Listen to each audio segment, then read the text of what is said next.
energy that surrounds us. We are live. And Ooh. yes, my computer is having fun with me. So bear with me, folks. This is going to be a fun event. Here we Honestly, go. it's just one.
And welcome to another exciting episode of The Energy That Surrounds Us. We are making our second appearance today of this show on the eTalk.TV Halloween Marathon event. Oh, I'm starting to get tongue tied. And we're the first show of the day. So you all are in for a wonderful treat. And for those of you who are watching, and you'll see me occasionally looking down, it is that I am looking at the show chat on my phone for the network. So want to make sure if they ask questions that I can see them and ask them. So I will be checking that periodically. And I do apologize to my guest because I had already clicked the intro before she started and it cut her off, and I feel so bad. I did not mean to do that, and it was just a timing issue. So hopefully we have all of those fixed, and we have a wonderful, exciting episode for you today. And thank you all for joining us on this Sunday for the Halloween Marathon. And I am now going to stop with the rambling of housekeeping, and I am going to allow my awesome, amazing, truly wonderful guest to introduce herself. I give you Rose. Well, thank you very much, Michael. My name is Rose, as he just said. Not awkward at all. I am I guess you would call it a psychic. I generally like to say divination reader myself, but I own a business called Sea Witchery, which is based in St. John's, Newfoundland. And I essentially read tarot cards, oracle cards, tarot coins, witch runes, dice, pendulum, charm casting. Um, there's very little I don't do, but like if I don't do it, then most likely it's not going to be on my Facebook or anything. You can find me at Salty Sea Witchery on Facebook. I have a link tree at the same name. Um, and my email is also Salty Sea Witchery. So if anybody wants to find me or contact me to find out more about my services, then they can definitely do that. on Facebook, it'll probably show up as Rose's Readings, but the username is Salty Sea Witchery. Very cool. And so, what is the origin story of the Salty Sea Witchery? What made you sit down and go, I'm going to create a business and this is what I'm going to call it? Well, the name is actually quite funny, but we'll start with the business. In 2018, I finally took a dive into tarot cards for the first time. I hadn't seen any or picked any up or really pursued it for like, gosh, over 15 years at that point. The last time I looked at a deck was when I was 14 years old, and it was at a store called the Tickle Trunk at the time. And I expressed an interest, and a family friend, as well as my mother and grandmother, promptly scared me out of even trying it because apparently the family friend used to do that and she predicted someone's death. So I was like, well, I don't want to do that. So maybe that's not a good path for me. And the thing is, sure, some people might be able to predict that, but it's not only very unethical, it's also very unprofessional. So that is not something that I would choose to read about, even if somebody asked. Um, Generally, what I read about isn't so much about the future, although sometimes it can be, but it's more about self work, shadow work, I like to call it. It's generally known in the witchcraft world as shadow work. It's essentially looking at the things that you generally don't look at, things that are off in the dark corner somewhere. Um, and you basically sit down with yourself, you look at it, and you try to find the root of all of the issues that you have and all of the behavioral coping mechanisms that you've developed, which are generally pretty toxic. And that is what I guide people with my readings personally. Every reader is different, but that is my main focus. Back to the story at hand, because we totally got off track there. Oh, you're I good. didn't. I didn't get back into tarot until 2018 because of that. I also felt like an imposter witch for a while back then, um, because I didn't practice consistently. I wouldn't have called myself a Wiccan. I didn't really believe in gods or goddesses or deities or whatever. Um, it just seemed like the path didn't really connect with me at that point, and it wasn't until I realized that my path is my choice that I started owning the title witch.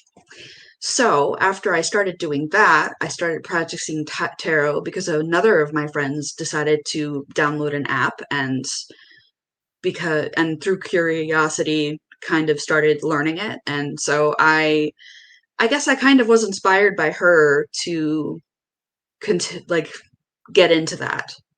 So I spent a good, I want to say, 2 years mostly reading for myself. And that was just mostly a lot of self work, a lot of journaling, a lot of what I call tarot challenges on Instagram. People often posted these 30-day challenges based on themes of the month and stuff. So I did a lot of those. I bought a lot of decks. And honestly, they all have different things to teach. So I'm not that kind of person who'll just stick with one deck. And as somebody with ADHD, I don't think I could anyway. Too boring. I like to switch it up. Um, so yeah, once I got comfortable with reading for myself, I started reading for friends. And then sometimes in the tarot Facebook groups, I would chip in on other people's readings because they are asking other people's opinions, and I'm like, okay, well, this is how I see it. And a friend of mine who owns a witchcraft geared shop essentially told me that I should start doing it as a business. And at the time, I was terrified. So, absolutely not. By 2020, I even was told by my psychologist at the time that I should pursue it. And so I created the page in early 2020 and did literally nothing with it until I want to say the end of 2021, I think, if I remember correctly. We can always check my Facebook page to see when it was created. um, but it was about a year, at least. Um, so then I started making business cards.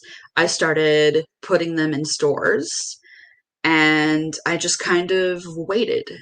At first, I was only doing it online. And then June of 2022, I was approached online by somebody on social media asking if I would be interested in attending a local market. And so that was terrifying, but I said yes anyways because I'd made a promise to myself to start saying yes more often, even if I was literally terrified out of my mind. So I did. It was actually a really great experience, and I have been doing local markets ever since. And I can still do readings online, but most people generally prefer in person anyways. So the business name, the business name was actually a suggestion from a friend that I'd recently made because another of my friends who used to live in Scotland moved here, and their friend was visiting. So I was trying to think of a name while we were all hanging out, and I was like, well, I want it to be witchcraft related because I don't want to box myself in as just a tarot reader. Um, I want it to be mermaid related because I'm a sea witch. And also Newfoundland is it's a very sea related community. Like, you don't really, you don't think of Newfoundland and not think about the ocean, or at least I don't. And I'm pretty sure a lot of people also feel that way. So this girl from Scotland that I had recently become friends with was like, well, how about Salty Sea Witchery? And I'm like, that's absolutely perfect. And she's like, well, feel free to use it. You can take it. And I so I love did. I love how the universe works. Yeah, the universe is really funny sometimes. Sometimes we're like, uh, I see you, universe. Do you hate me right now? Like, did I do something wrong? Are you punishing me? And sometimes it's like, oh, that worked out better than I expected. I know exactly what you mean. So, one question I have for you, because you mentioned being a sea witch, is kind of a two-part question. And I think a lot of people will probably be interested in your take on this. Is first part is, what is a witch to you? Because we all know historically what a witch is, and that has been so misconstrued that, yeah, I don't even think anybody really knows anymore what that is. And the second part is, what types of witches are out there that you know of? Okay, so generally, witchcraft includes all of the elements, right? And even if you connect with a specific element more so than the others, you still are using all of them.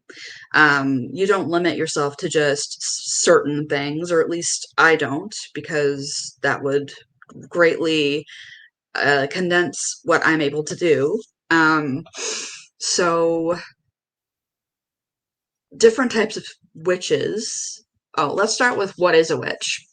What is a witch to me? So a witch, you know what? There's this song that kind of encapsulates it perfectly. It's called Witch, but it's an acronym, and it says,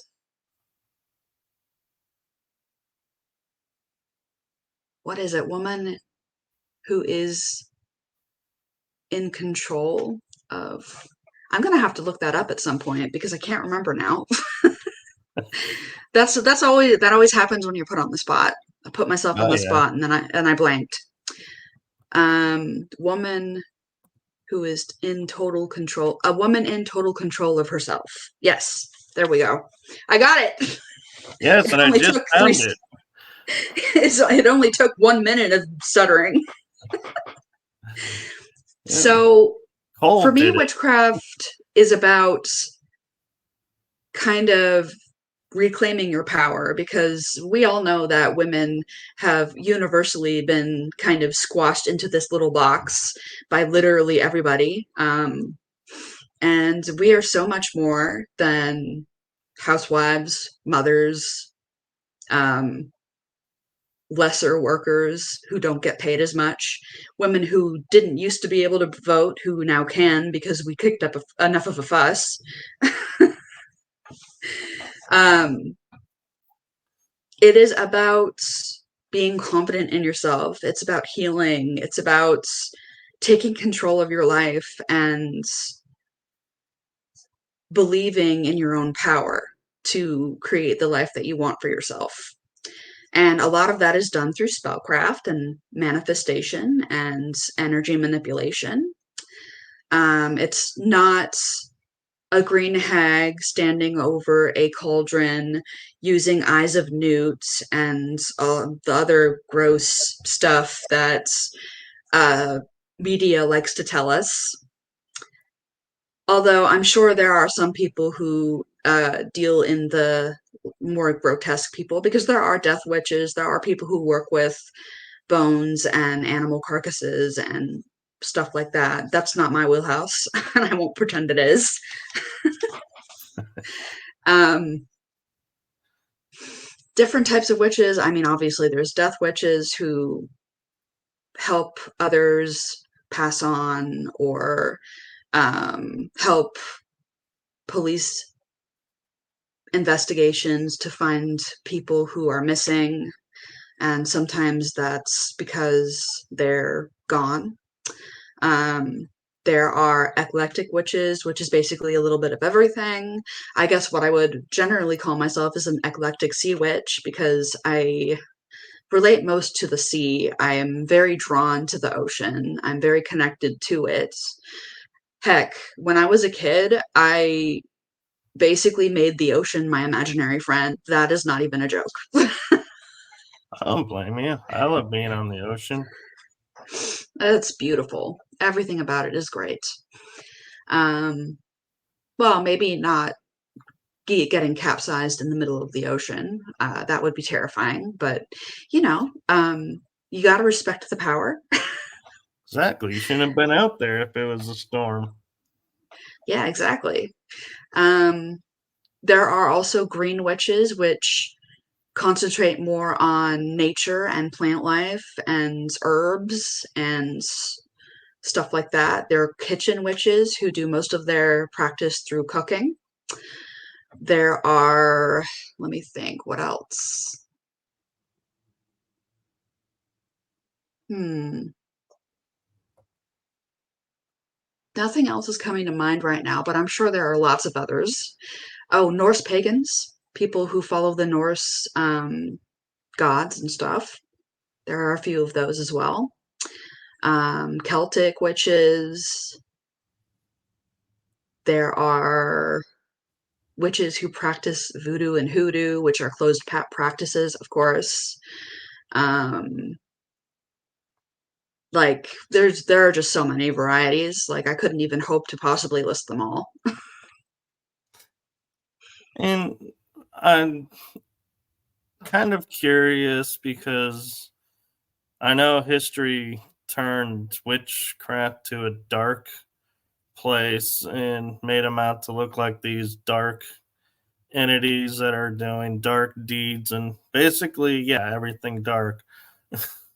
But I'm curious if you have come across any of that, and if what you feel like in today's world, is it even balanced of light and dark witches, or are there way more light than dark? Is the dark witchery going away?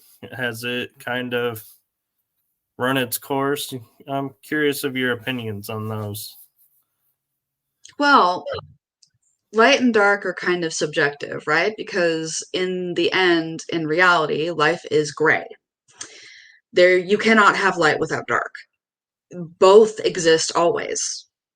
So there are some people who won't practice, for example, Bane magic, which is what you would call people who do karmic kind of spellcraft to curse people or to attack them or basically have them reap what they sow.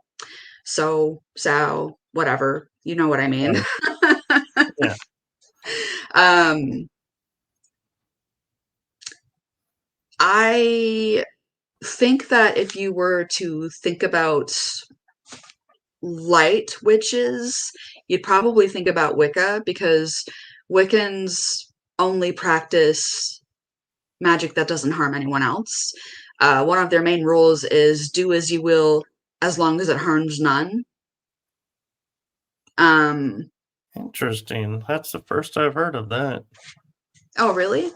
Do Yeah. what you will, bring harm to no one. I looked into it back in my 20s because I wanted to get into witchcraft, but the Wiccan path just wasn't for me. I just didn't really jive with it.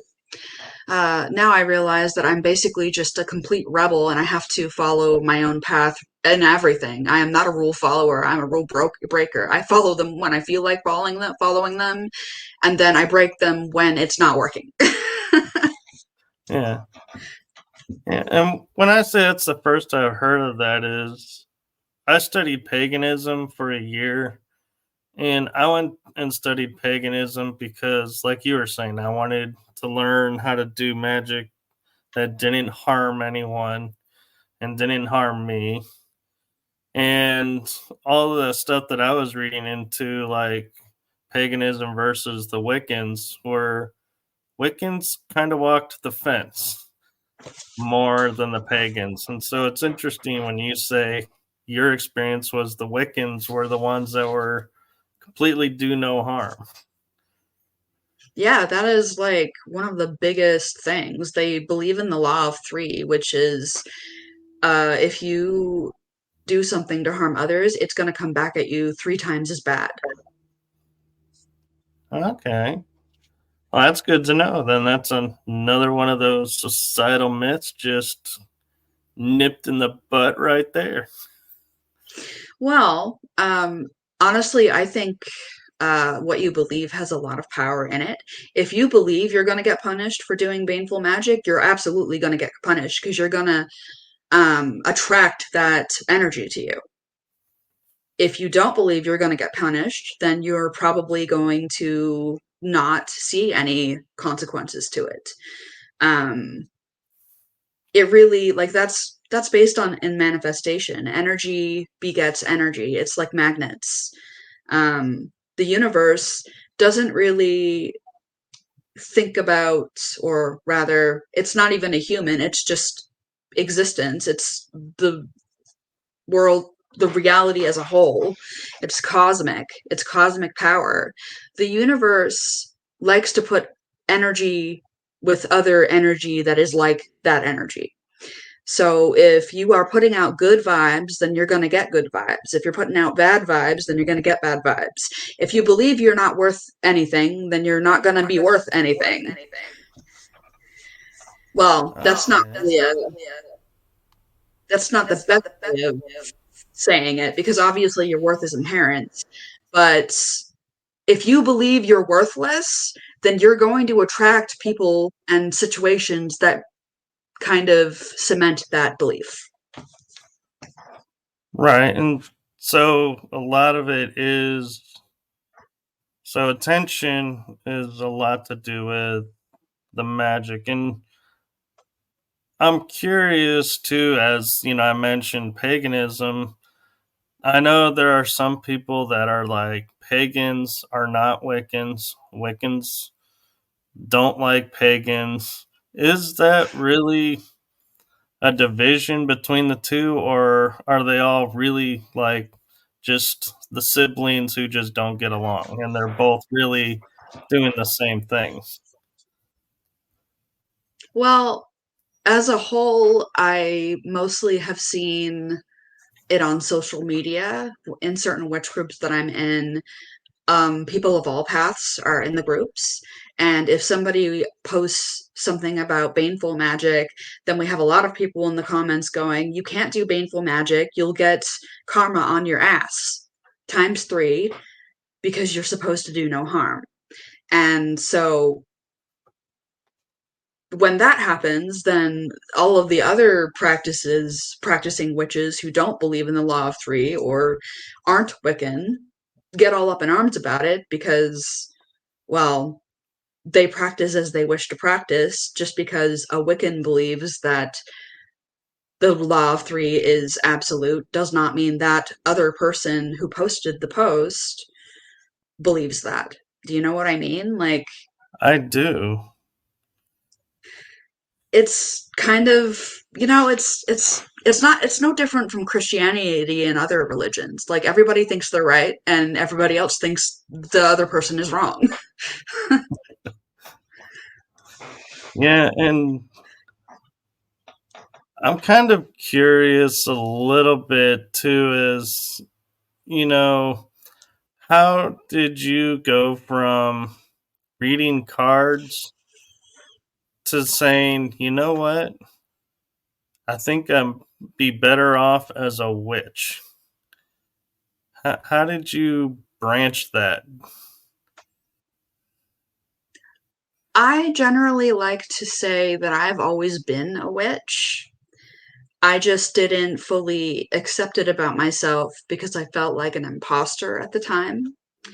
Ever since I was a kid, I was like pretending to be a witch. I always believed that witches could be good, even though they're always displayed as evil in media. I always believed that it was possible to be a good witch and that I wanted to be a good witch. And I would make pretend potions. I would make pretend, like, I would mix perfumes together and make my own concoctions. And um, I remember my friends insisting that I had to be evil because I was a witch. I've always been a witch. Tarot cards are just really one of the tools that a witch can use. That doesn't mean every witch uses them. It just means that they are kind of in that wheelhouse. You know what I mean? Um, so it's mostly about how I wasn't comfortable basically saying, yeah, I'm a witch because I felt fake. Well, in I society, felt yeah, society I doesn't help. Yeah, exactly. And gatekeeping doesn't help either. Like, there are some people who think that you have to follow Wicca to the T to be a witch. And that wasn't for me. So then I was like, okay, well, I guess I'm not a witch. You know, that's true. And I'm curious, you know, where and how did you find the strength to say, you know what, that's you, I'm me, I am what I am, and, you know, and accept that and build on it and empower it? Well, I think it helps that I have a lot of friends who are in that wheelhouse. I wouldn't say they all call themselves witches necessarily, but they do have kind of supernatural and paranormal experiences. They do believe in energy, they do believe in the things that you can't see. One of my main inspirations was a close friend of mine that I've known since I was a teenager who has told me that even when she was a teenager, she didn't really do things the way people said that you should do them. She mostly did all of her spells in her head. Like she literally would just think it into existence. Um, and that to me was wild. And she really inspired me to follow the path, even if it didn't look the way it should, or look the way it should, because honestly, it doesn't need to look a certain way. You just need to own it. So I decided that since I was on my healing journey, which I began in 2020, like many of us did, because what else was there to do? Right. Um, I decided that one of the most important things was to be authentic. So I stopped hiding it. And honestly, picked a great time to stop hiding it because now it seems to be really trendy. So I didn't know the community was so big until I started doing markets. Like literally, I had no idea. No, that's really cool. And one of the things, too, that I'm interested in your take on is that you do. How did you get into, through the witchery side, dealing with the shadow and people's shadows, doing their shadow work? Honestly, I think it was just because that was a large part of my own personal practice. That was what my readings were always about. Like, that was how I learned. And so that shaped the way I read them. I wasn't doing it for future purposes because every time I tried to read the future, my anxiety would get in the way and the energy of the cards would just be like, calm the hell down.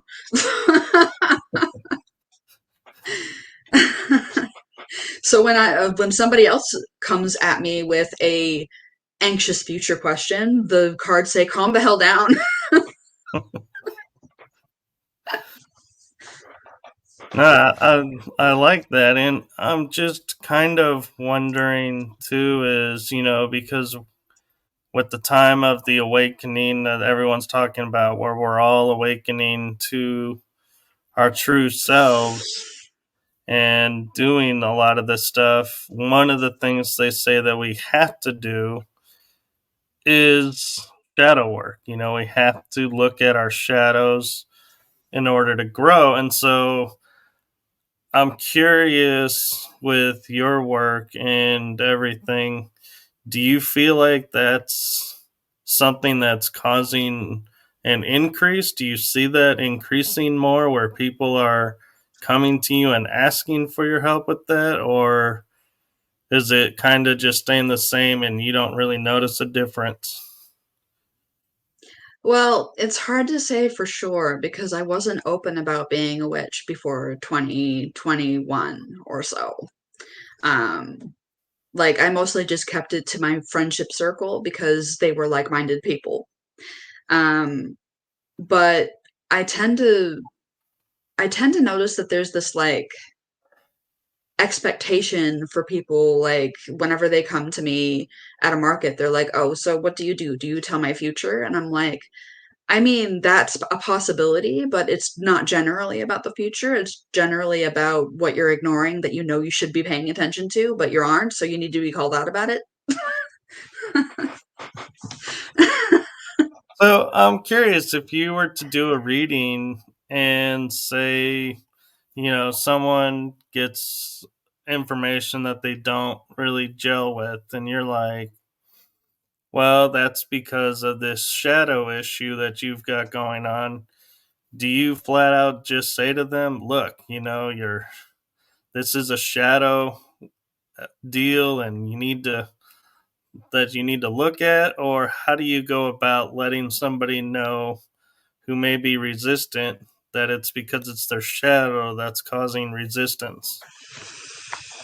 Well, one thing you really have to get used to is not being able to control what a person is going to think about you after you're done reading for them, just in general, really. But like, when from a reading perspective, they're either going to be open to the message or they're not.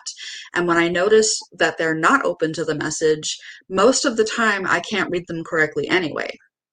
Um, I'll try to read them, and I'll notice that there's a lot of anxiety in my chest. And I'll notice that either they're giving me a completely blank face or they are looking at me like I don't know what I'm talking about. And so at that point, it becomes an issue where, like, if they're unsatisfied, well, I mean, I did my best. I read the cards the best way I could. I gave the message that I saw. I did the energy exchange. So, like, you paid for my services, I gave it to you. If you don't like what you heard, then, I mean, I actually had that happen yesterday. Really? Oh. So Yeah. another thing that I kind of curious about with witchery and everything and all that you do is like Halloween coming up. And they say it's the night where the veil is the thinnest, is the lore, and there's a lot to do with the moon cycles right now. Do you notice an increase in your abilities and people's reception is affected by the holiday and the moon cycles, or is the holiday meaningless and it's really all to do with the moon cycles? So that's another thing about witchcraft that I don't pay a lot of attention to. Generally, witches celebrate all of the witch holidays. I can't remember what they're called right now. Champagne. Oh no, I'm a bad witch. I It's don't Samhain. really I don't really celebrate them. Sometimes I do and sometimes I don't. It really just depends on what I have going on in my life at the time. But if I don't end up doing anything, or I missed it, or I forgot about it, I don't beat myself up about it because I don't got no energy for that. So I guess you could say that I haven't paid enough attention to it to know for sure if that's what's happening.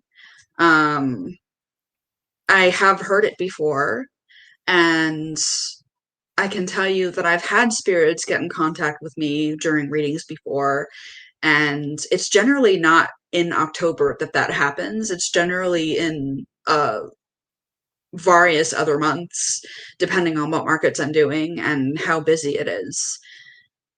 But that doesn't necessarily mean that the energy isn't more or like more intense. It just means that I'm not sure because I haven't really paid enough attention. And I just thought of a question for you, historically speaking, because you mentioned you're at Newfoundland, which is pretty much an island in the ocean. And I look at like Scotland, England, Ireland, where witches are either accepted and, like welcomed, or like England's case where they had the witch trials, which transferred over to the American colonies, where we had the Salem witch trials and didn't go over very well. And the Spanish Inquisition had their dealings with witchcraft. And what I kind of notice is when it's landlocked areas, the witches seem to be punished more than the islands. Where, like, you look at Ireland, they were, you don't really hear about the witches being hunted in Ireland, but in France and although Spain, there was the Inquisition hunting the witches. So do you feel like because on an island people are more isolated, more community, that's why witches are more accepted? Or do you feel like it's just a matter of who's there? It doesn't matter land wise. I think it might have a lot to do with culture. But from my own personal experience, you didn't hear a lot about witchcraft until about 2000, I guess, 18 or maybe a couple years earlier. But 2018 was when I started noticing that people were actually into it because I didn't even know there were witchcraft stores in my city until 2018. I literally had no idea that there was even a community or a like I didn't know that a store could actually be supported by the community because it was that big. So I feel like it really just depends on the number of people, how open-minded those people are, um, and what culture they follow. Because like in places in like Scotland, they used to have these beliefs that is about changeling children and stuff. They used to leave their babies in like hollow tree trunks, and they would go back, and if their baby was still alive, they would believe that it was traded for a changeling child or something like that. I'm not completely familiar with the myth or folklore, but it's something like that. And that was just a belief everybody mostly seemed to believe then, but these days you would call that poppycock, right?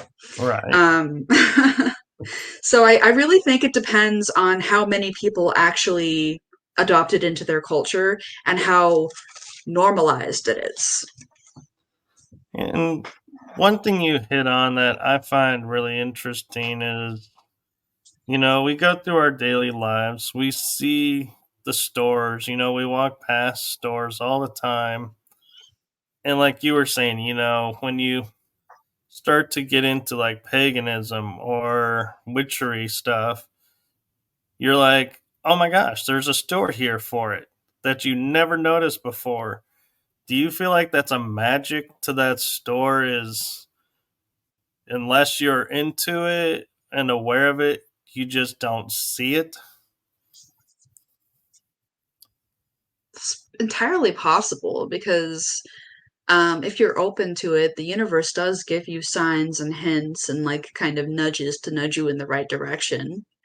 But if you're too busy paying attention to stuff that doesn't really matter, such as anxiety or worrying or picturing negative scenarios all day long, or being too stressed to even look up from your phone or whatever the case may be, then you're obviously gonna miss the signs.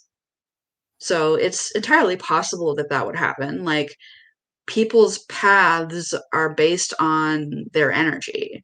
So a Christian is probably not going to be attracted to a witchcraft store unless they are meant to become a witch or there's some kind of inherent pathway that they're meant to be on that would draw them to that life. For me, it was literally always inherent. I just didn't fully embrace it until my 30s. Right. And I'm curious too because filters, we find our personal filters have a lot to do with everything. Do you feel like people's attitudes and everything affect their readings and their access to information? Like, if somebody was to say, for example, sit down at a market and it's like, I don't really believe in this, but I'm up for some fun, so I'm going to sit down and do this. Do you find that affects how your information comes across and how easy it is, or is it more of, hey, the universe knows you need this information, so it doesn't care what you're going to do, it's going to get you that info? Oh, absolutely. I've had clients who didn't believe in it and sat down for fun, who would basically take everything with a grain of salt and also joke about the reading and give their own fun readings as well while I'm reading them.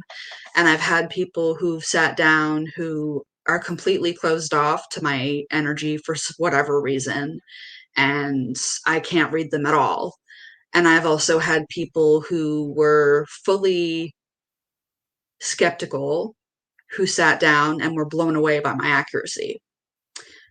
It really just depends on the energy and how well the energy reacts with mine.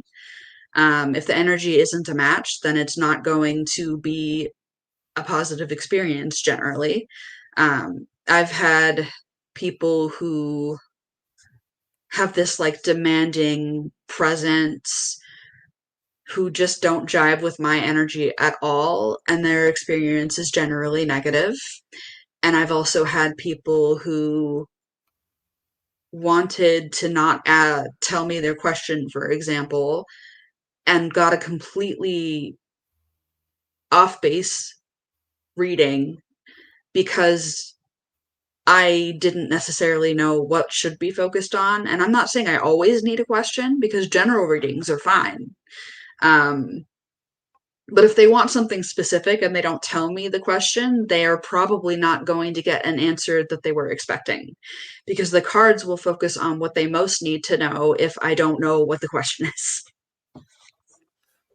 Right. Then that makes sense. And so, one of the things that you mentioned to your bio that I want to make sure we give time to, and I'm curious about, is you mentioned you do a business of divination and witchery stuff. And so I'm wondering, what is divination to you, and what tools of divination do you use? So, divination is essentially a tool to help you focus your intuition.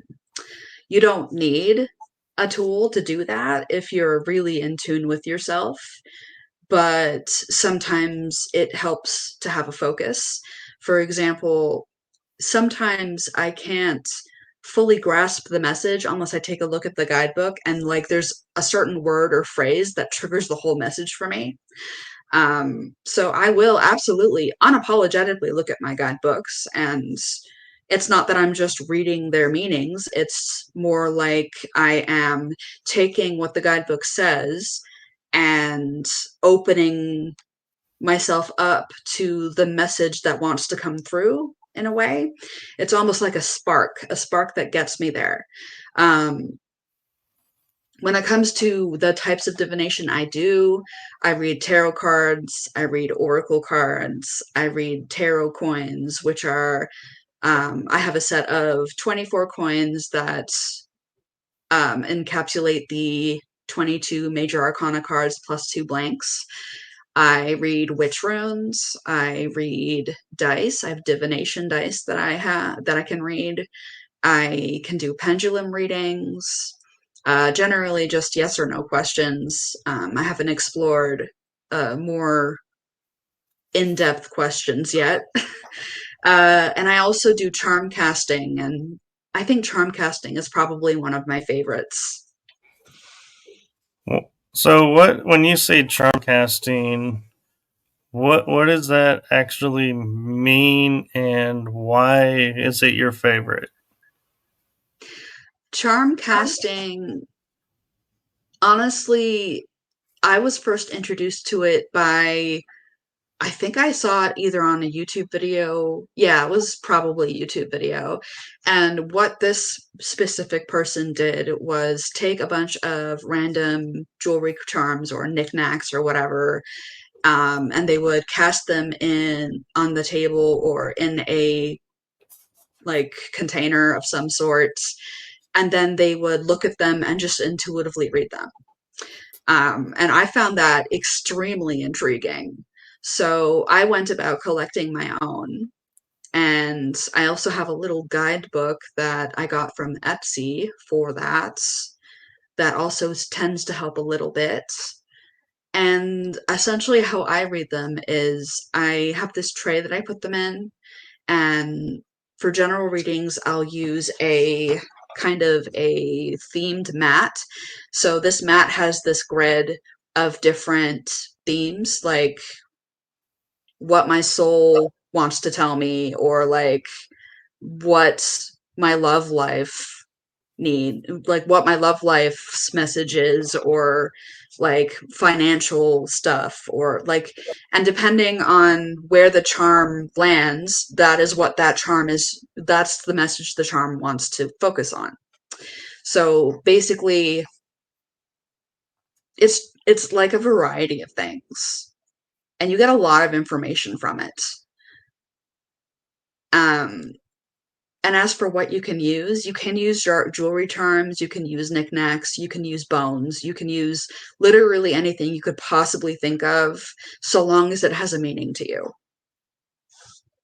Right. And I've heard of people reading bones, like especially in ancient times.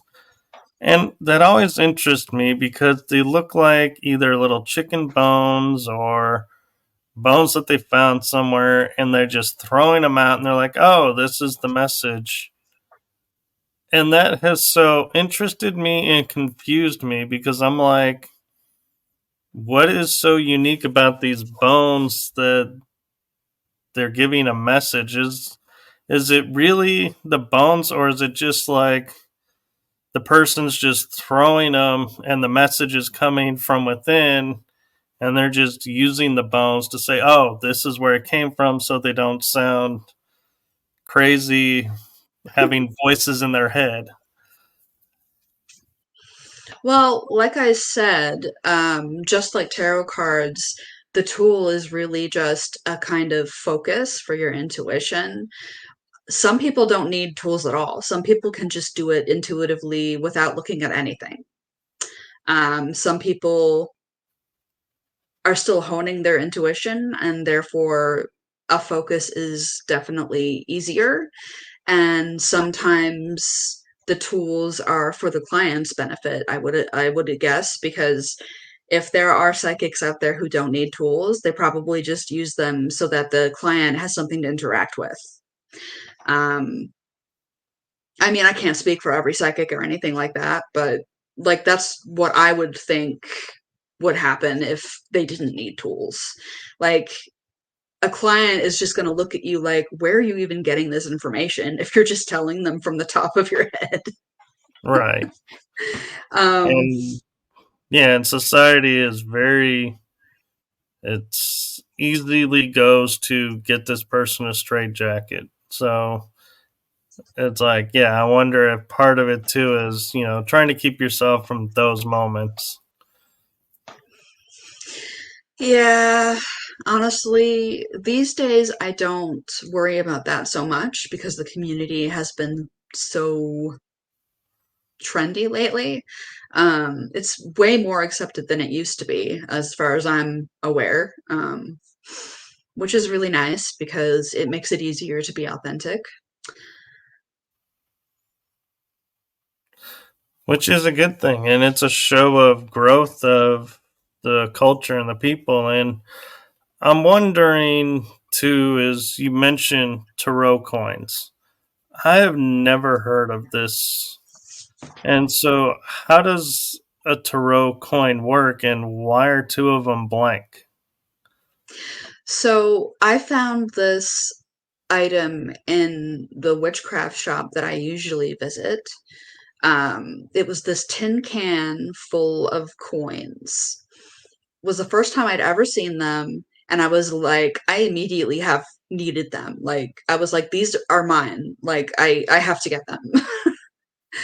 So the way they work, it's really a lot like it's like tarot cards themselves and charm casting like mashed together because you're not using cards, you're using coins. Um, it's funny because when I first got it, I also wondered why they were two blanks.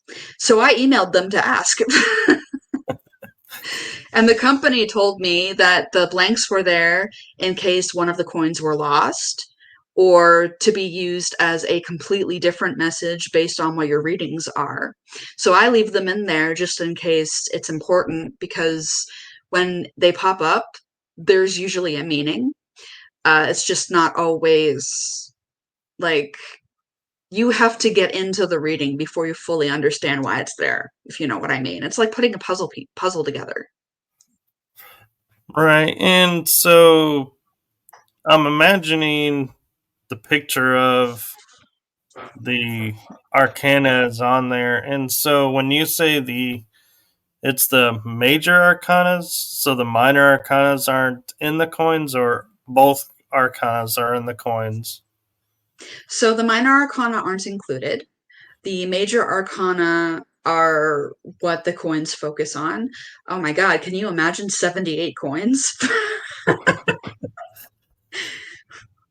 Well, and I'm also wondering, do people like pick it up and like flip it in the air and it's like, oh, okay, so these are the arcanas that work for you and the other ones are blank popping up? Are they double sided coins? Or, I'm trying to imagine, how do you do a reading with coins? So they are not double sided. They have a back and they have a front.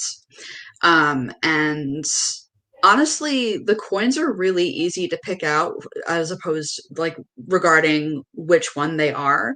For example, we have the infinity symbol on the magician. That's the sign on the coin for it, although the words are also there to tell you what they are. And immediately when I see that, I see the magician, obviously. Um, there are some I'm not entirely familiar with that I have to double check sometimes, but generally I know what they are. The way I read them is most of the time I will take the ones that fall face down out, unless I intuitively feel like I should leave them there. So, if I intuitively feel like I should leave them there, there's obviously a reason why they are face down. And it's generally some kind of blockage or some kind of delay or some kind of situation that is not going in their favor or something they're ignoring. Um, when the coins are kind of sort of on top of each other, that generally means that the coins are um, connected in some way. Like maybe the face down coin on the bottom is the issue that's being ignored, and maybe the coin on top is the reason it's being ignored, and maybe the coin on top of that is the solution, for example. It doesn't have to be that way, but like generally when I look at them, it only takes me a few minutes to start putting it together, and then it goes from there. And I'm also curious with the coins, difference with the cards is, I know from my experience, cards, you'll have them all straight up and down. And as you're flipping them, one will end up being upside down. And it's like, I don't know how this one got upside down. And so I always feel like there's a reason for that. Does the same thing work with the coins? Where do you look to see if it's upside down or right side up? Absolutely. Honestly, the way they're facing, the way they end up, if they're facing away from the client and toward me, or if they're like facing away from the client and also away from me, or if they are literally not on the mat at all. For example, if I'm doing a general reading, if it didn't even land on the mat, that basically means, oh, this is way far off because you need to do all of this work first. Okay. So I'm kind of curious too, when it comes to tarot, do you feel like the fact that it started as a card game has a lot to do with why more people are okay with and gravitate towards that type of divination over others? Or do you feel like more people don't even realize that, and people just gravitate towards it because they gravitate towards it? Honestly, I think it has a lot to do with what people have been, what's the word I want? Like what they've seen. For example, I may not have ever seen a psychic in person, but I have seen them in media, and they usually use tarot cards, right? So anybody who, for example, don't even know what tarot cards are, they know that that is what a psychic usually uses. So I think that that is just the general expectation. Okay, and what to you is, because I know I've had this on quite a few episodes with readers, what do you feel like is the difference, if any, between tarot and oracle cards? I get this question a lot, and the way I generally like to explain it is tarot has its own system, and it is a system that dates back like hundreds of years. It's also more detailed. Like there's the major arcana, which is like major life issues. That's generally how I explain them to people who aren't familiar. And then there's the minor arcana, which are suits like playing cards, and they deal with everyday life issues. Um, so if you see a major arcana, that means it's an important, significant thing that you need to look at. If it's minor arcana, it's small potatoes. I've literally used these words to explain them. With oracle cards, it's a little simpler. Well, I mean, I say a little, it's actually a lot simpler because oracle cards are basically whatever the artist wants them to be. Like whoever made them, whoever decided their meanings, they are doing it based on their own intuition and life experiences. So if they want to base an oracle deck, say, around the ocean, they are going to do that, and they're going to choose what they're going to focus on. So, for example, maybe somebody wants to focus on mermaids. Maybe another person wants to focus on general sea life. Maybe another person wants to focus on, I don't know, coral. I mean, I guess it could be possible. I haven't seen one, but um, yeah, I have a couple of different oracle decks, and one focuses on all kinds of different sea life, and one focuses on mermaids. You can actually sort of see them back there. They're there. Yeah, The blue one. The blue one is the mermaid one that you can see. It's called Messages from Mermaids. very cool. And I just thought about something in my head of, we keep using terms like arcana, and some people may not be familiar with what is an arcana. So how would you explain that to people? Well, the way I would explain that to people is I would look it up because I don't know how to explain that. Like literally just typing it into word web as we speak. So arcana is derived from a word called arcanum, and essentially it's information known only to a special group. So I guess you would say that arcana are for people who are of the occult community. Say that 3 times fast. Jeez.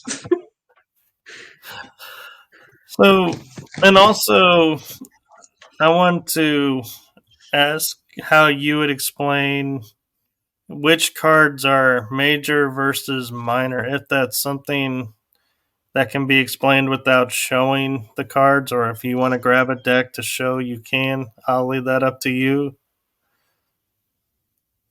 I could grab a deck, but I guess if I weren't going to show it, because honestly, all of my decks are mixed up and it would take a while to sort through them and find them all. I would generally explain them by saying, well, Major arcana are marked by a specific number of Roman numerals. There's always 22, well, 22? Yes, 22 cards. Uh, it starts with 0 and it works its way all the way up to 22.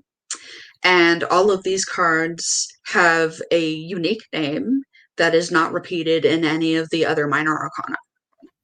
So, for example, there's only one The Fool card. You're not going to find that in any other of the minor arcana because the Fool card is major arcana. There's only one High Priestess. There's only one Magician, etc., and so on. Okay, and I'm curious if you feel like there's a difference because I've seen the minor arcanas where it's like Ace of Wands or Ace of Swords or Ace of Cups or Ace of, Wands. And there's everybody has different titles to what it's showing. Do you feel like there's a reason for that, or somebody just was like, the artist was like, well, everybody uses swords, so I'm going to switch it up and call it a wand?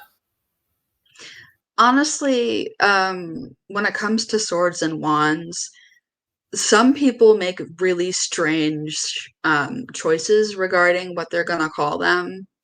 And it always messes me up if it's different from what I'm expecting. For example, every minor arcana is, for example, wands are associated with fire. It generally matches the elements. So wands are fire because wands are inspiration, wands are energy, wands are like the start of things. Ace of Swords is the mind, which is air. Ace of Cups is emotions and relationships, and the Ace of Pentacles is general stability, finances, and general stability and finances is generally the way to sum it up. I have several decks that do change the names. For example, Tarot of Mystical Cats or Mystical Cats Tarot uses the actual elements such as Ace of Fire, Ace of Sky, Ace of Earth, and Ace of Water.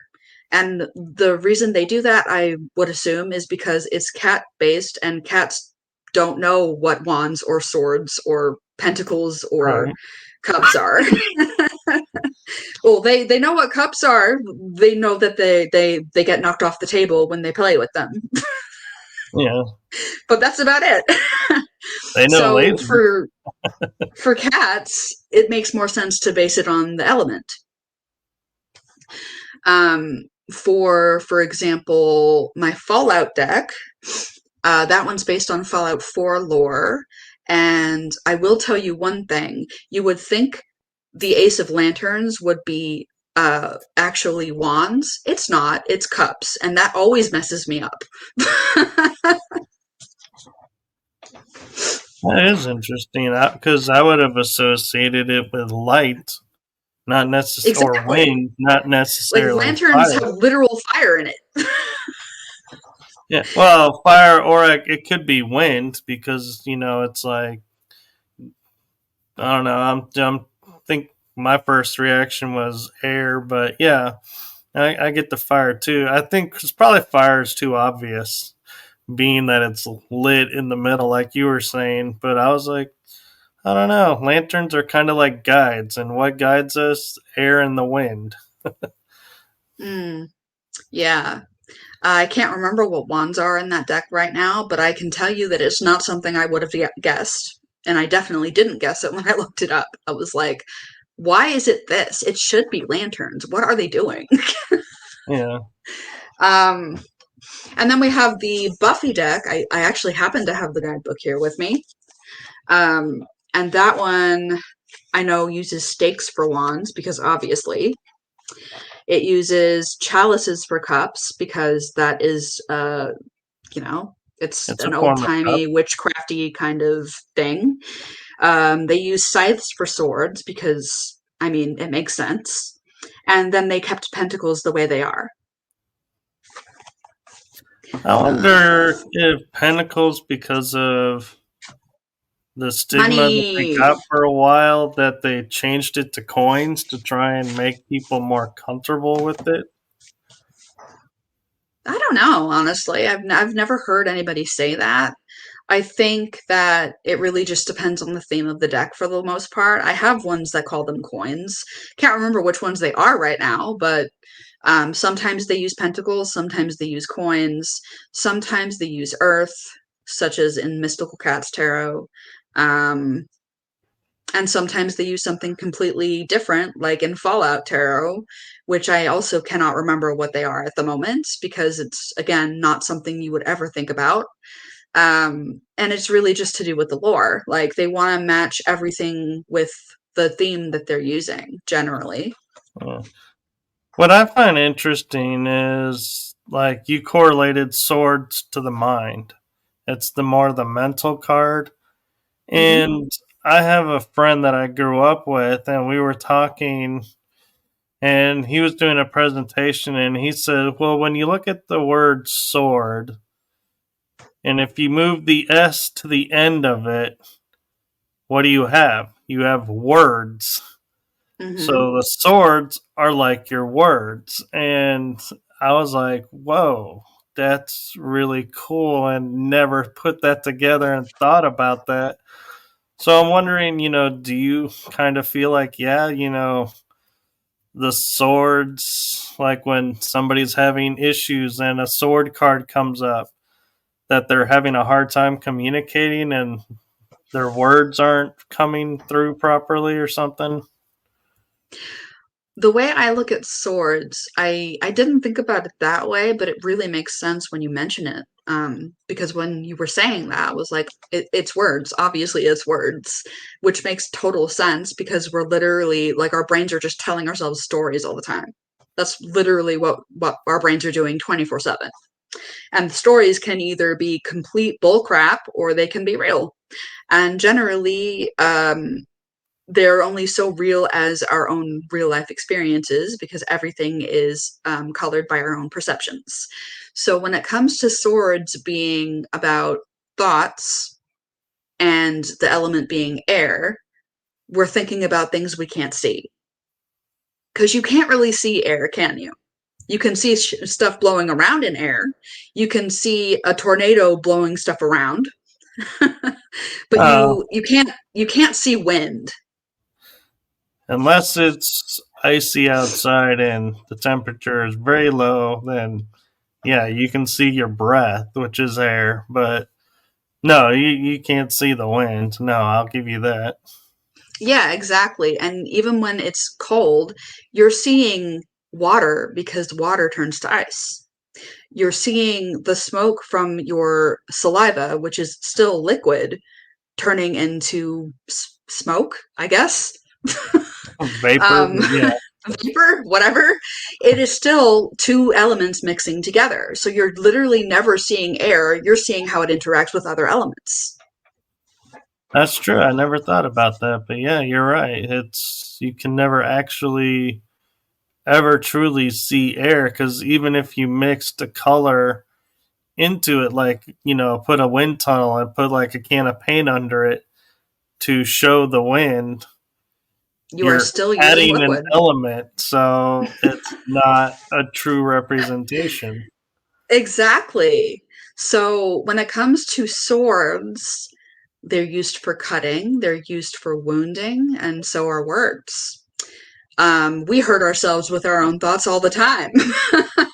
Yeah, but And that's the way I figured out swords was by just familiarizing myself with the suit.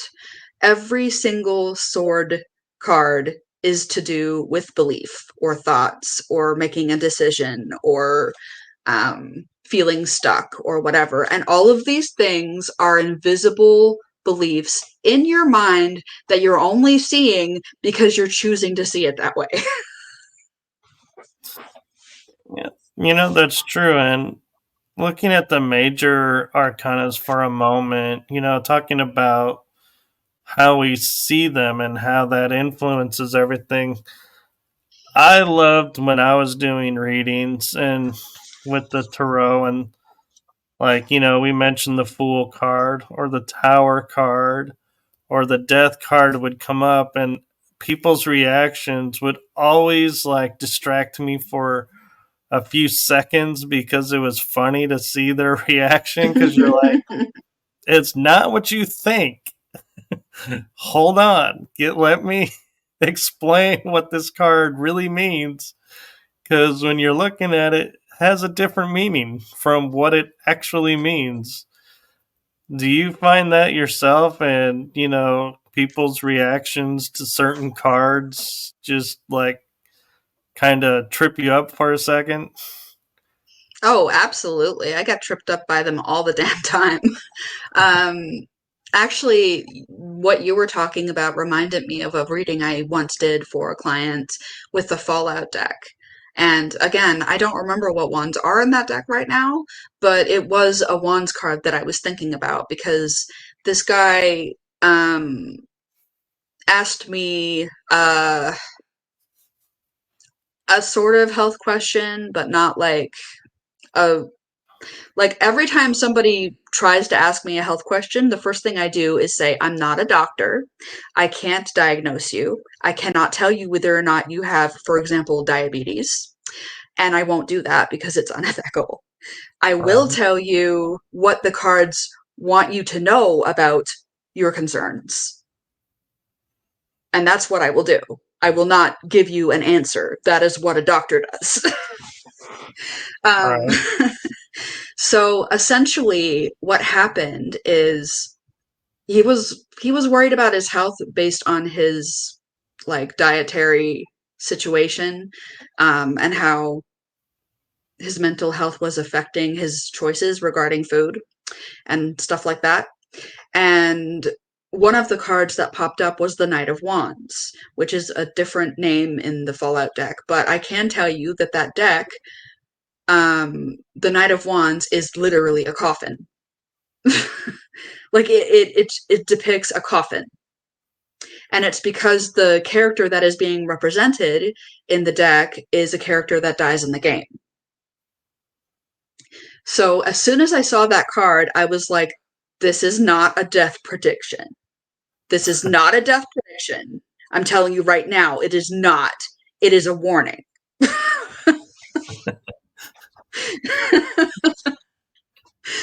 Yeah, and um, yeah, that's funny. And I'm guessing Fallout being the game has, isn't that an apocalyptic game or something? yep. Bunch of bombs dropped, and the whole world got changed by the nuclear explosions and stuff. And people are just trying to figure out how to survive in a world with feral ghouls and a bunch of other scary monsters. Ah, might have to look up that game. That sounds kind of interesting. I kind of do a little bit here and there, but hadn't come across that one. But Really? You should yeah, look up the show. There's a show that they did not too long ago. really, they were Yeah. doing that with Halo. Halo got a show that was actually really good, though. I was impressed by Halo because they put a lot of money into the detail and making it look just like the game. Yeah, Fallout was the same. They did a really good job on it. I'll look that up. But going back to the cards for a second, the perceptions is, and you were saying you don't do the death readings. So when the death card does show up, that's in the major arcana, do you sit there and are you like, nope, not doing this? Or are you like, oh, wait, no, this is the death card. This doesn't mean what it says. And you're like, okay, I'm okay with this card. So generally, the death card is almost never about actual death. It's generally about change or transformation. So when I see the death card, the first thing I'm going to do is look at the person's reaction and then say, this is not a death prediction. This has nothing to do with actual death. This is about transformation. This is about letting go of the past and moving forward. This is about making a sacrifice in order to claim your next goal, basically. Um, there are things that we have to change in our lives in order to live better lives. For example, some people have to change their diet because their health demands it. Like, it's not really a choice. You just have to do it. You have to accept that you're letting go of those habits and that you need to develop new ones. That could be described by the death card.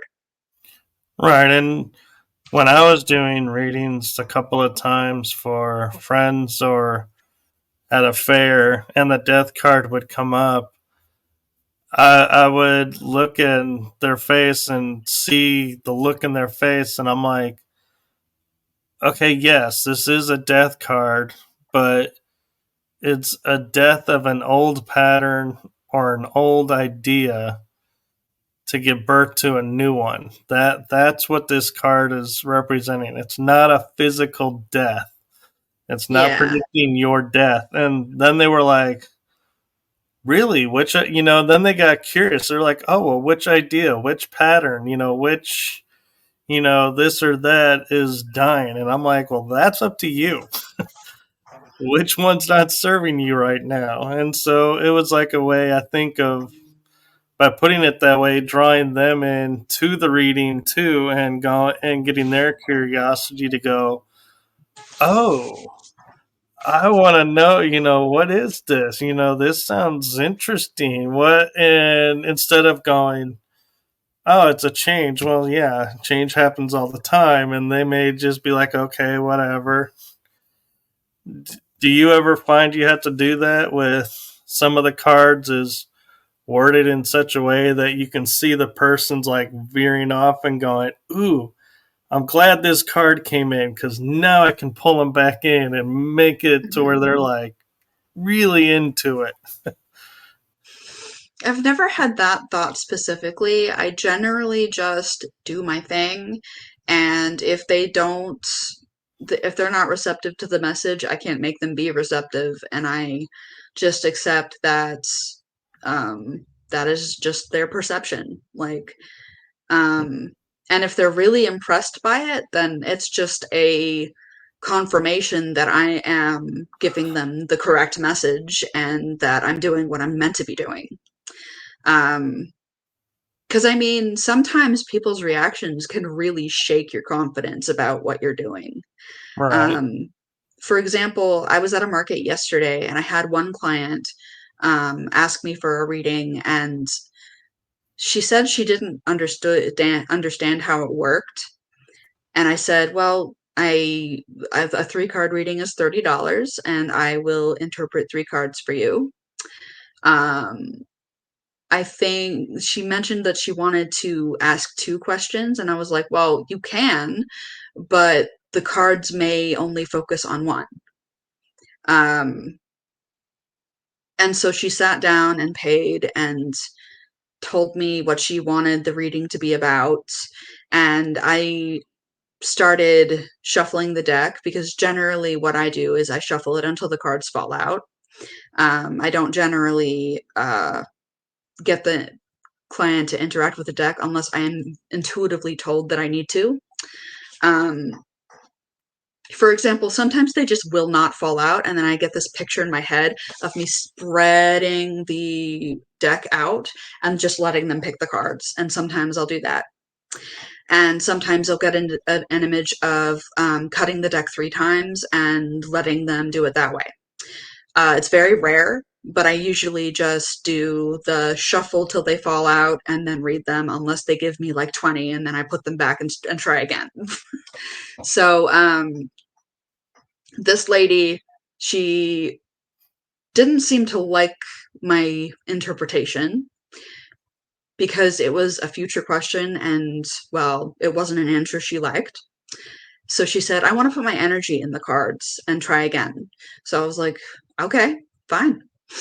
Um, and so I let her do that. And then I read three more cards for her. And the answer was essentially the same. It just focused on what needed to happen before what she wanted to happen would happen. And then she was like, oh, so essentially the message is X. And I was like, yeah. And I could have went into more detail, but then she was like, oh, well, that wasn't worth it at all. I'm sorry. $30 for just that? I thought it was going to be something different. And then she got up and walked away after saying, but you got my $30, as if to imply that I just like swindled her or something. And I'm just like, wow, I literally just gave you two readings, of which were a total of 7 cards, because if there's an extra card that pops out that feels important, I will read it regardless of what they paid. And sometimes that means they get 7 cards, and sometimes that means they get 4. um, and so I was like, wow, that was really rude. And it really shook me. But then my next reading, I accidentally read for myself. And I was like, if this isn't correct, I will do it again. Just let me know. And so it turned out that she didn't really vibe with the prediction. And so I was like, okay, well then clearly that was a reading for me. Let's do this again. And then I got the reading for her and she was fine. She was satisfied. And then the next person I read for had never gotten a reading before, and she asked a question about a relationship, and I told her all these things, and she kept saying, "Wow, what? How is she being so accurate?" And it was almost like the universe was like, "See, you know what you're doing. That person just wasn't for you." Yeah. And that brings up a good point, and I'm curious because everyone has different ways of doing this. Is when you're doing like market, or I think if I'm understanding the term right, is like we call them fairs here in America, where you're doing person after person after person, if that's how the schedule lays out, or there could be gaps. How do you clear your energy between people so that it doesn't cross over and everyone starts meshing with everyone's? I don't actually find that happens very often with me. If that might be surprising, but like I don't know, it generally isn't an issue. But to be fair, I also bring selenite with me and make sure my cards are always touching them. So maybe that clears it enough and it's not generally affected. But I will say that when I did that reading for that lady and the reading was actually for me, that was the same deck I used for the previous person who said that my reading wasn't worth $30. And so it's possible that that residual energy was just so strong that it just was still affecting the cards. But once I focused on the question, and I think she was just looking for a general reading, so I just held the cards in my deck. I knocked on it 3 times because I always do that to either wake them up or clear the energy. Um, and then I was like, what does this client need to know right now? What is her message? And then I shuffled again and the cards fell out and the reading was, well, she was happy with it anyway. No, that's cool, and that's interesting, and yeah, so the other question I kind of have is because I've often wondered this because I have several decks myself. Is when someone sits down at a market or calls you up and makes an appointment, does one deck kind of like resonate an energy out and you're like, okay, this is the deck for this one, or this is the deck for this person, so these are the decks I'll need for today? Or how do you determine which decks you're going to use? Intuitively, mostly, or sometimes I'll let the customer choose. Generally, when I'm going to a market, I'll just look at the decks that I was using versus what I have in my collection, and whatever I feel drawn to are the ones that go into the bag. And then from that point onward, I take the payment and then I ask the client what they want me to use. And then they'll point to a specific one or they'll point to two, and then I'll use them. Okay, and I'm a little curious with, I don't, because obviously I don't know what decks you have. Is I have a deck of like Native American totems and, you know, people, doing stuff that, symbols to it. And I also have one that's like maps where they're like, this is a destination type deck. Do you ever feel drawn to decks like that where their maps or the images are different than the norm, and so people are like, oh, maybe go, that's different, I've never seen one like that, and you're like, yeah, neither have I, that's why I picked it. Well, I mean, I do have a Fallout deck. I have a Buffy deck. I have what else do I have? I have mermaid decks. I have different witch decks. I have one called Spirit Song, which is basically different animals. I have a fairy deck. I have one called Tarot de la Nuit, which is based on a specific artist's artwork and doesn't necessarily jive with the cards meanings, but also they're just beautiful and I love the dark energy around them. So I use them. So I guess what I would say is I'm generally drawn to things that are outside the norm. I didn't really um like I couldn't read the traditional images. Like Rider's Waite, I don't even own one. To be honest, I'm not even kidding. I don't own one anymore. I used to have one, never ever used it because I simply just don't relate to the images. Well, um, they are so medieval, so I, they are harder. yeah, they are, and I find that I generally prefer the more mainstream, like up to date. What is the word I want? More relevant. Contemporary? Yeah.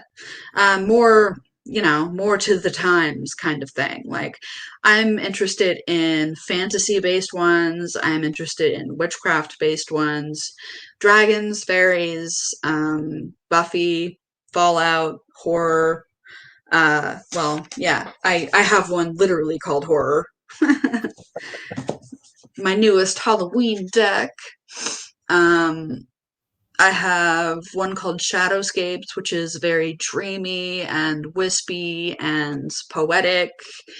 And I was going to mention before when we were talking about the death card, like that deck has one called Death, but it's a phoenix. It's literally a phoenix being born again, which I is love like that. such a beautiful depiction. Like that's my favorite deck of all time. Like it's the first deck I was able to connect to after trying with Rider's Waite and also with one called Gilded Tarot. Um yeah. Who So is who is your favorite creator, so to speak, of decks? Do you have one person who, when you see their name come out, you're like, ooh, I gotta get that new one that they did? well, let's see. I don't remember the names offhand, to be honest, so I'm just gonna look at the names. uh One I do notice that I see a lot is Barbara Moore, but she does the text, not the artwork. But like, I own more than one of the decks that she's worked on. I also am really a fan of Amanda Lovelace, who has a an oracle deck and a tarot deck, and she also posts poetry books or publishes, not posts. You know, you're an internet junkie when. Yeah. So Yeah, I think it really just depends on the style. I'm very drawn to poetic and dreamy, kind of whimsical decks, which is probably why Shadowscapes was so intensely connected to me once I started using it. Um, I'm also drawn to specific artwork that is kind of realistic, but still obviously it could be like a TV show, basically. Like drawn, hand drawn. Um, whoops. Like everyday witch. Whoop, whoop. Okay, there There we we go. go. We can see it. The artwork is fantastic, and this one was the art is done by Elizabeth Alba, and Deborah Blake, I guess, wrote it. Okay. So, what was your very first deck? Because a lot of people will say you never forget your first. I mean, I haven't forgotten about it, but I don't even think I own it anymore. um, so my first deck was called Gilded Tarot, and it had a very cosmic feel to it, but the artwork was also very stiff, in my opinion.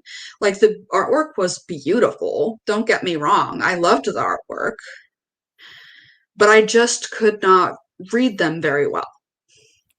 And I think it was just because I didn't jive with it well, or maybe it was because I was a beginner, I'm not sure, but like, I don't know, it just didn't work. It didn't work for me. So my first real deck that I actually connected with that I was able to read was Shadowcapes. Shadowscapes, not Shadowcapes.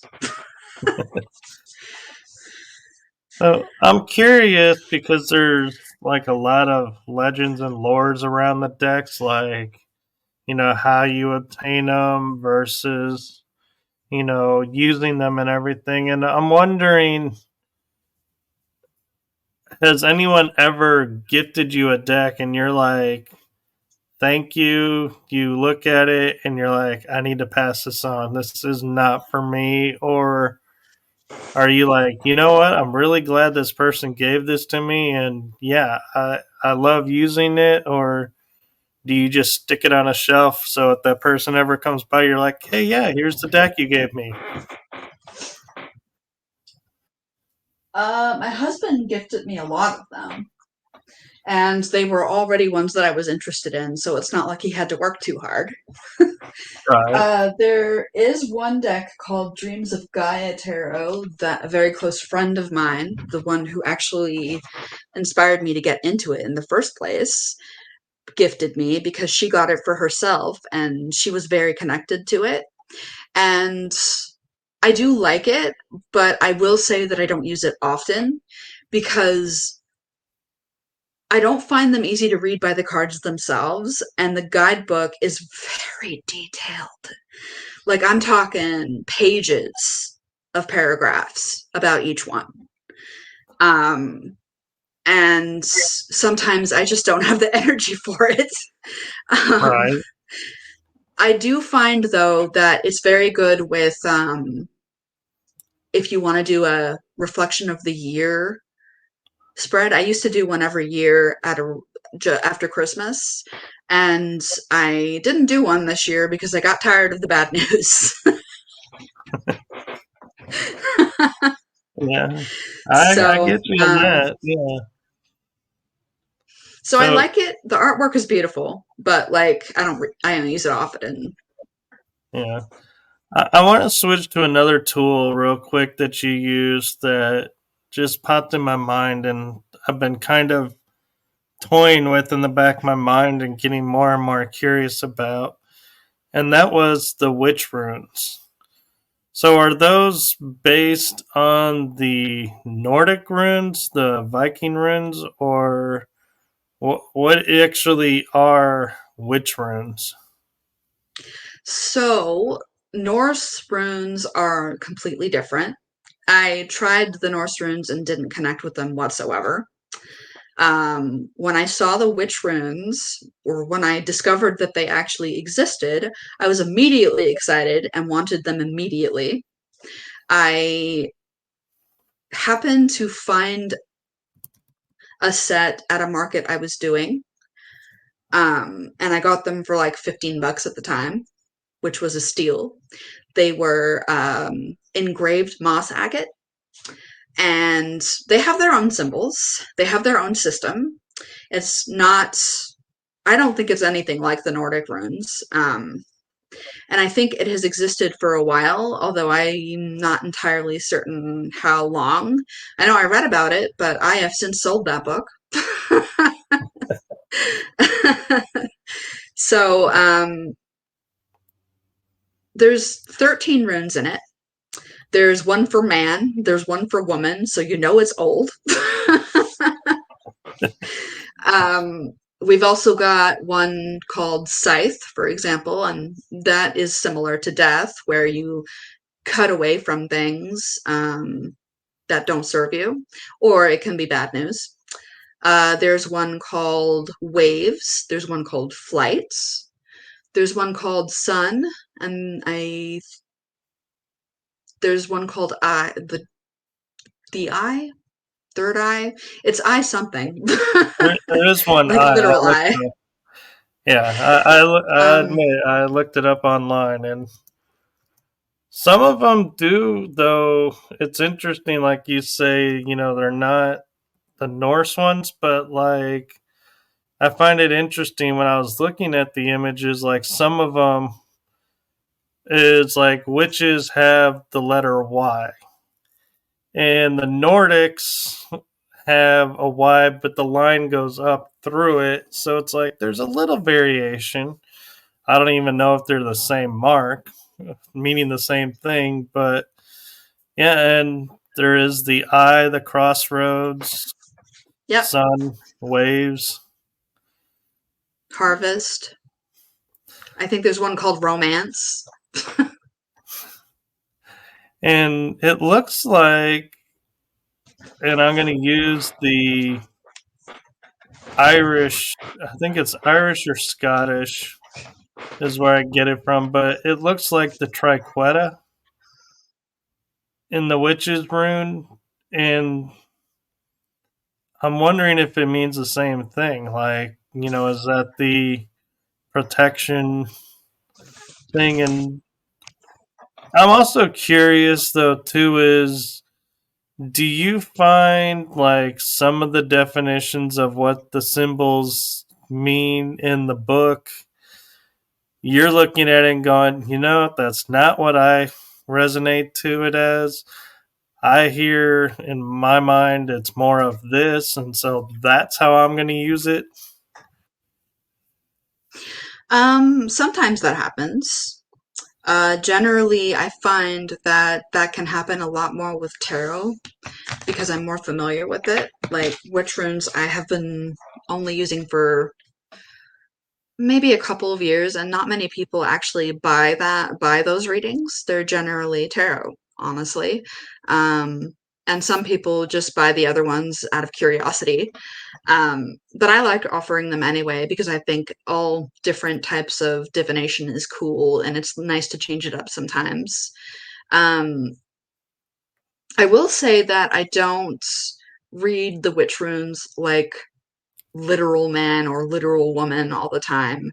Generally, I look at them like masculine energy and feminine energy because I mean, those types of energies do exist and they are different because masculine energy is all get up and go, work, provide, fight, and all kinds of other stuff that you would generally think of men about. And then the divine feminine is nurturing and mothering and nature and, just emotions and love and heart and all that other stuff. And everybody has both. It doesn't matter what you identify as, whether it's man, woman, non binary, or whatever else. Um, you have both regardless. Right. And Yeah, and that's cool. And another one that you mentioned, I'm curious if it's similar to the one that I used. The ones I used was Delphi dice, where it's three dice, you'd throw them, and whatever symbol came up, it didn't matter reversed or anything. It was just the symbols because they're dice. You can't guarantee, whether they're going to come up looking straight, off to a side. They land the way they land. So to me, they were a little easier to read. Are those the type of dice that you were using, or what type of dice were you using, or do you use? So I have 6 dice that I use, and they all have different themes. So, for example, one is based on astrology signs, one is based on astrology houses, one is based on planets, one is based on moon phases, one is based on tarot elements and the suits, and one is based on numerology.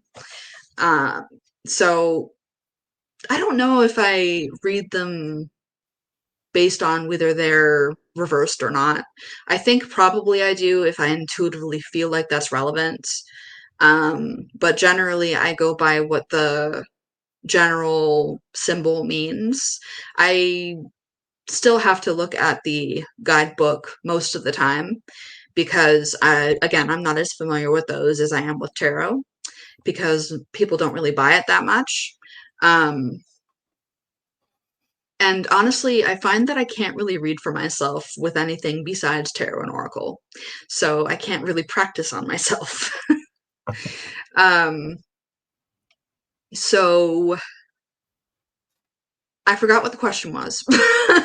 Oh, I was asking about the dice that you use, if they're similar to Delphi dice or. Right. So the dice that I have are from a website called Goddess Provisions. They are these pinky purple dice with these gold etchings of the symbols of all of the themes that I talked about. And I don't know if they're exactly like the dice that you mentioned, but I think that you can read them regardless of which way they're facing, basically.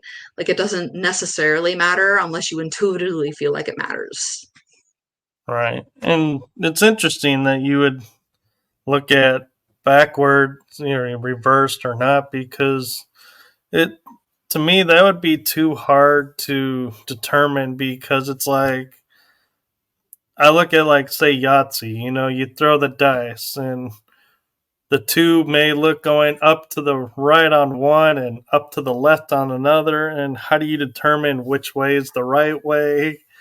And it's all a matter of perception. And so it's like interesting when I think about, like the symbols, you can't throw them and be like, okay, yeah, these all landed straight looking at you.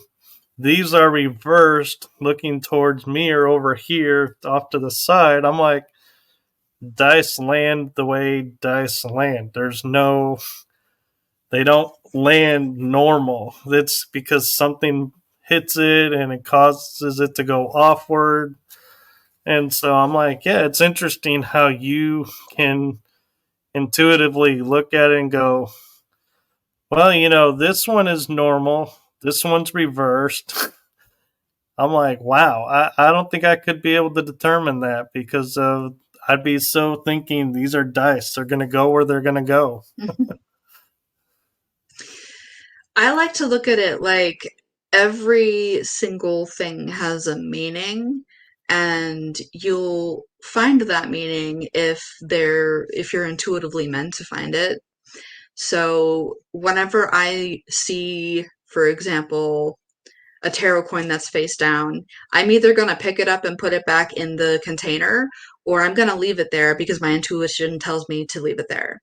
I don't always read them, but if my intuition tells me I need to, I do. If witch runes, for example, are facing me specifically and not the clients, that is something I pay attention to. If a witch rune is face down, I will either take it out or I will leave it based on what my intuition says. If it's facing a different way from either me or the client, that generally also means something. And the way I read them is how my intuition tells me to read them.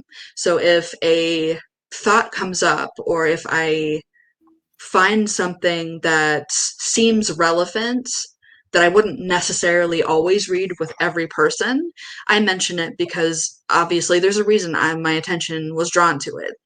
When it comes to the dice, I don't have a lot of dice that have numbers on them. Like I have the astrology houses, which are numbers, and I have the numerology dice, which are obviously numbers.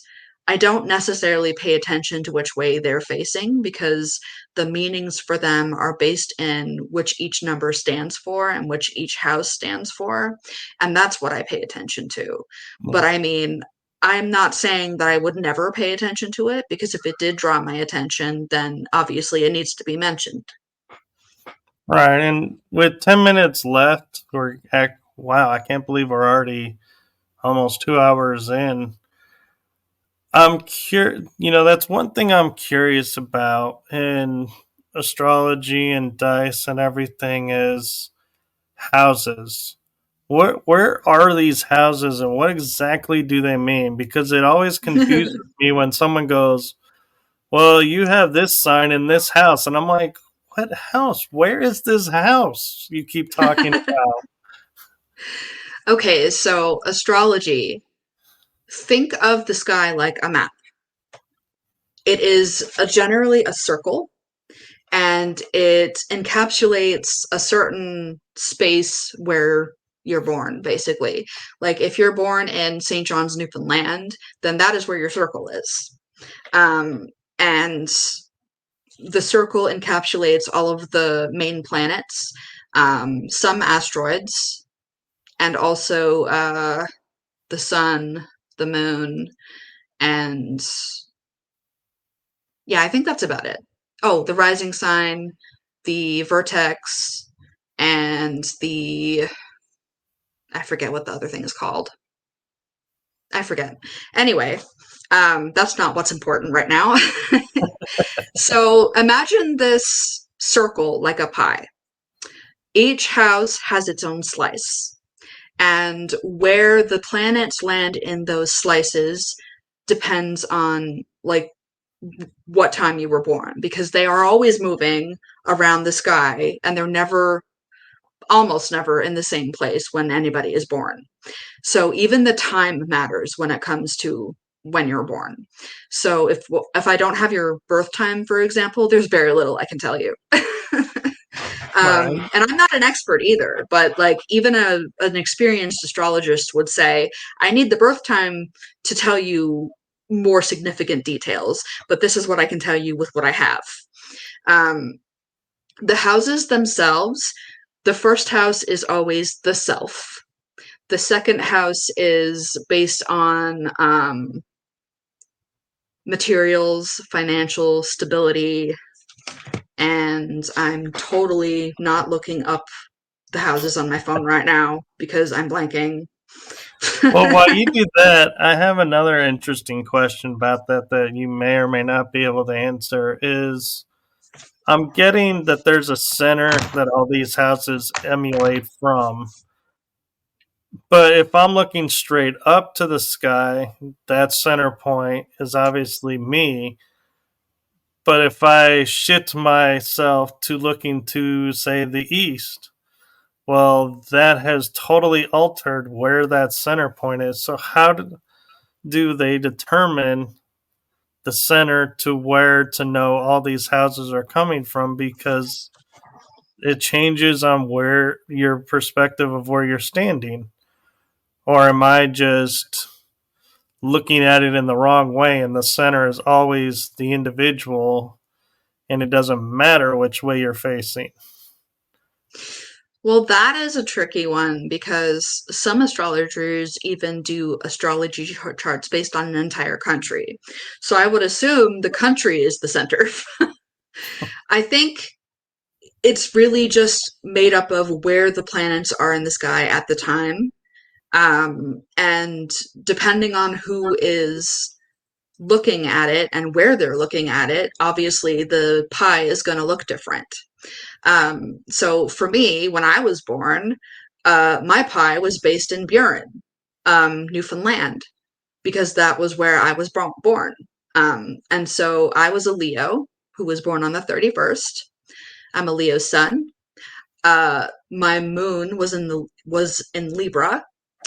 My my Mercury was in Cancer, so on and so forth. So like when it comes to the Yeah, you just houses, lost me on that. Mercury yeah. Cancer. I don't know what that means.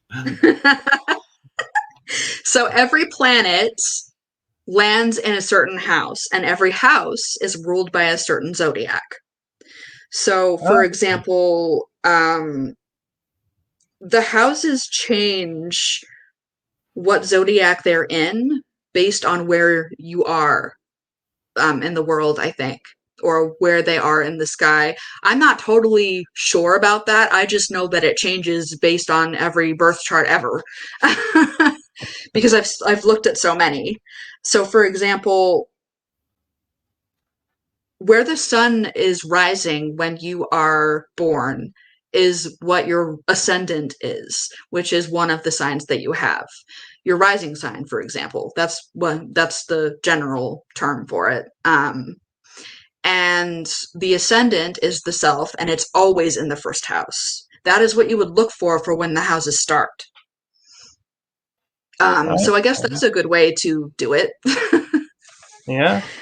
um, So with 4 minutes and left, I want to give people a chance again to know where to find you, and I so appreciate you coming on. And I know we could keep going because there's so God, much more to talk about. don't even get me started on astrology. I'll talk to you for 2 more hours. Well, I feel like I need to do an episode about it because it sounds like there's a lot more that people could understand Oh from. my God, you don't even understand. Like these are all even math calculations. This is mad math. So if you want to do a show about astrology, you're going to need an astrologer because I am just a hobbyist.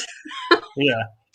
No, I know. That's what I mean is I need to find an astrologer and you're like, yeah, and have an episode that explains it because yeah, it's going way over my head. But real quick, where you mentioned a few places, but where can people reach you if they want to schedule a reading or, you know, come see you where you're at if they're in your area?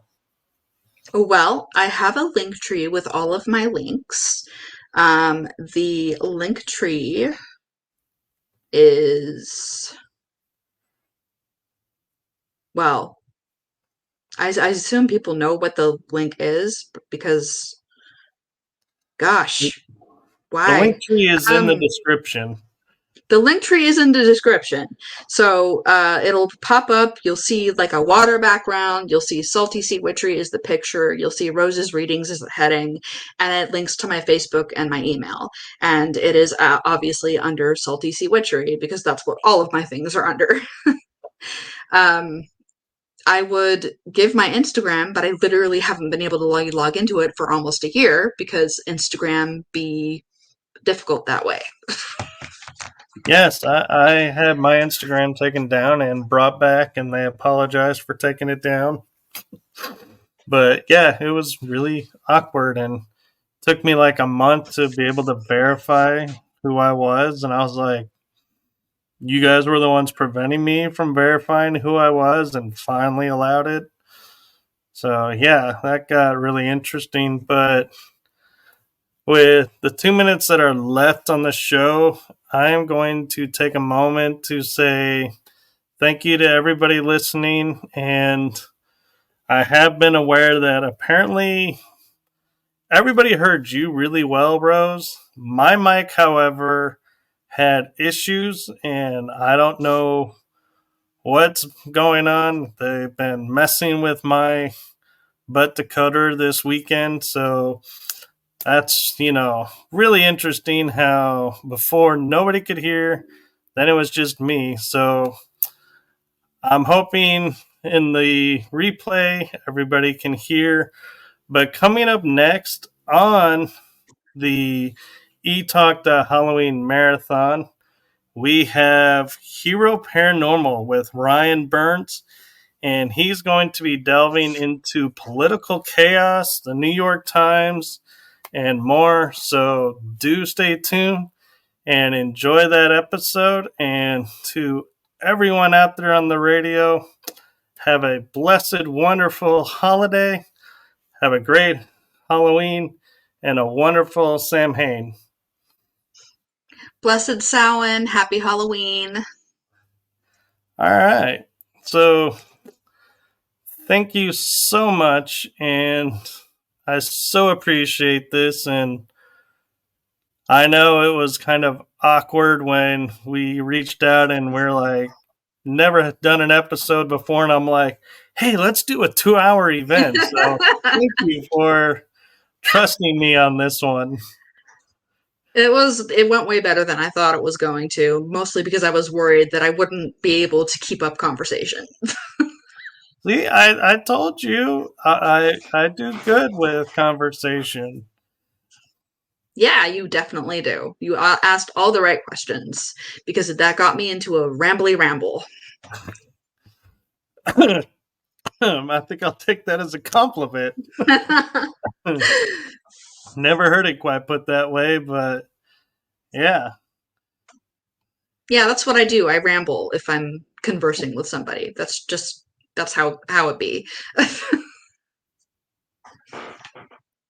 Well, cool. And so one of the last things, and I'll let you go because I know we all have things to do, is what is a golden nugget from your life experiences you'd like to leave people with? Practice gratitude. Teach yourself to look for the silver linings, no matter how simple they seem and how dismissive they seem, because it is the most powerful way to manifest the life you want. Very cool. So, thank you to everybody who was watching. Thank you to everybody at eTalk.tv for this great Halloween marathon experience. Do enjoy the rest of the shows today. There are a lot of great episodes coming up. So, from my show to all of you, make it a wonderful day, evening, afternoon, wherever you are in the world. Fill it with love and joy and embrace the day. Thank you all and have fun. I'm not used to having a morning show or early afternoon show, so I'm never quite sure how to end those. Carpe diem.